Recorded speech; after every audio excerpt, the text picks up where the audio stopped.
Okay, at first welcome to my class. Hope all of you are very well. I'm also well, alhamdulillah.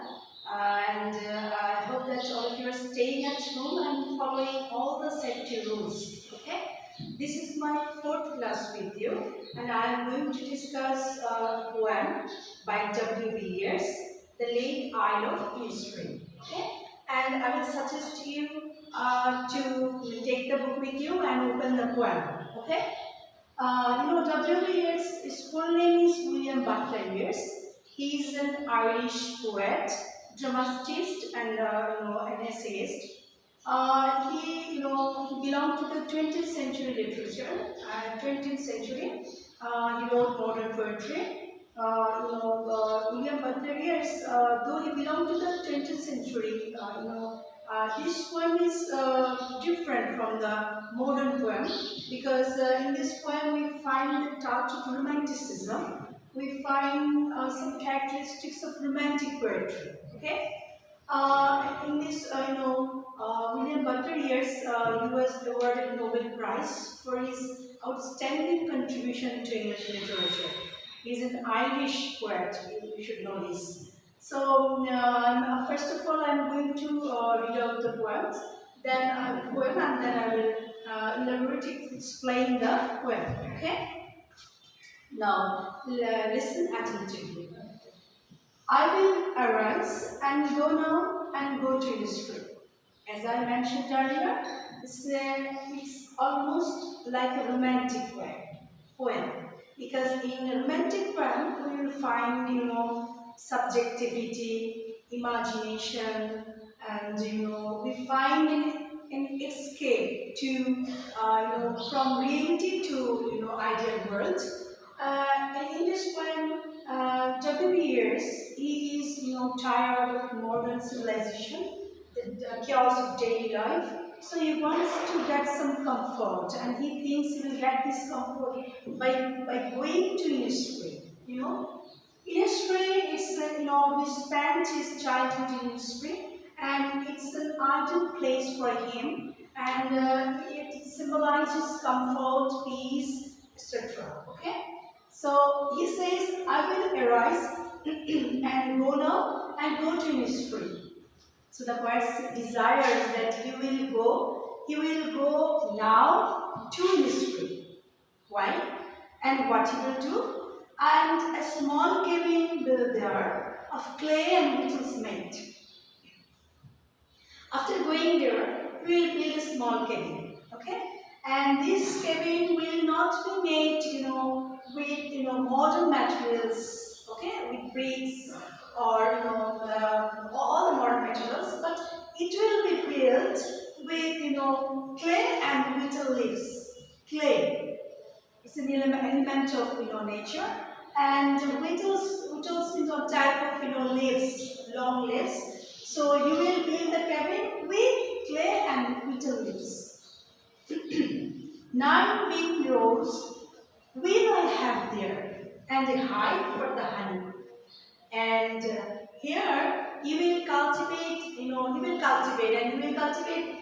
bean. There will be 9 bean rows, and for his survival, okay. And he will also make a hive for the bees. This hive will provide him sugar, and these bees, they collect honey and store it in the hive. So he will make a hive also, and live alone in the bee-loved clay. So it will be, here he will live alone. He will not be disturbed by people. He will not be living in anxiety. He will live alone, and he will feel the beauty of nature. Okay, and it will be tuneful with the sound of the bees. So it's an ideal place for him. He thinks that.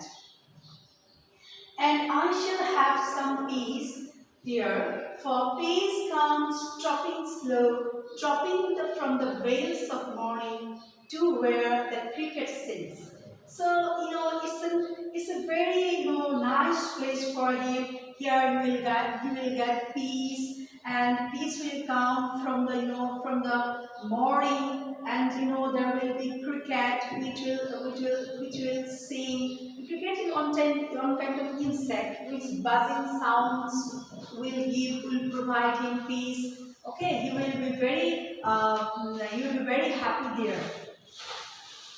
Their midnights all a glimmer, midnights all a glimmer, and noon purple glow, and evenings full of the linnet wings.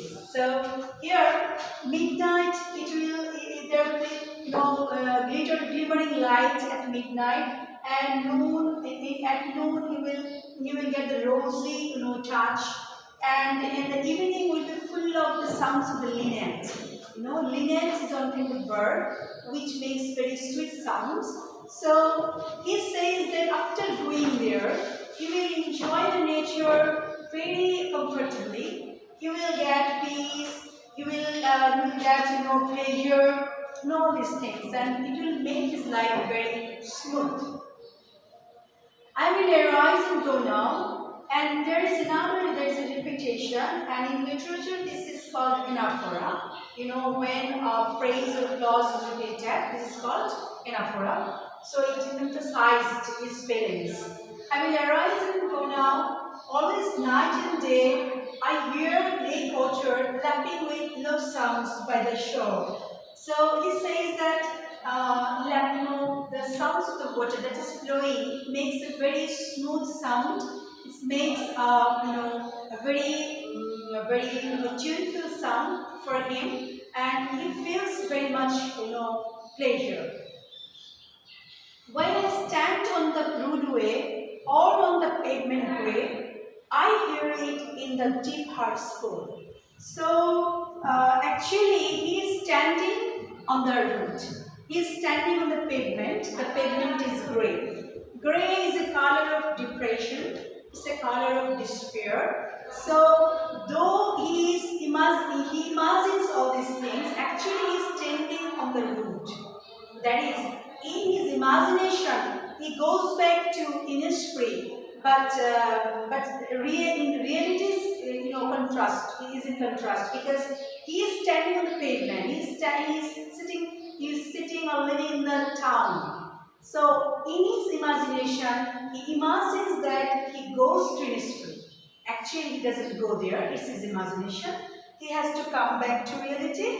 And it is natural that we cannot escape from reality. It's a part of our life. We have to face all the troubles, all the chaos, all the disturbance of the city life. Though we feel that we'll get comfort by escaping from this life, actually it is not possible at all. So the tendency to escape from reality to ideal world, this is the prominent feature of the romantic poetry that we find here. Okay. So I have just elaborately explained this poem, and I hope that all of you have understood. And from the poem, there is 10 marks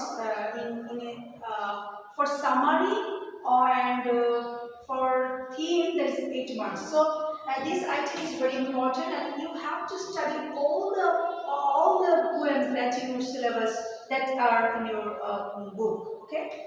And in this poem, if I want to say what is the theme of the poem, what can we say? So what is the main theme? Theme and summary is different from summary. It sums up the whole ideas, but theme it takes the gist of the poem. Okay.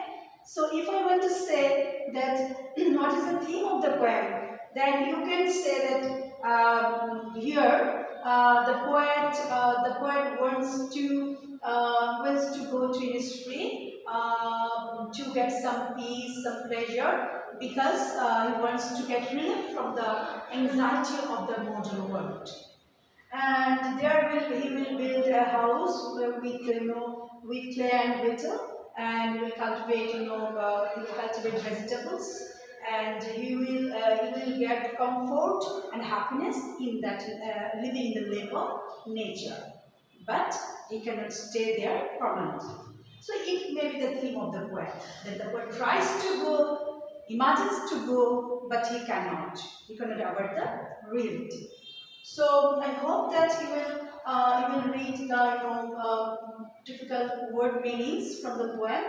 You will read the theme of the poem and summary of the poem. So okay. So I am going to end my class here and hope all of you will stay very safe. Thank you very much.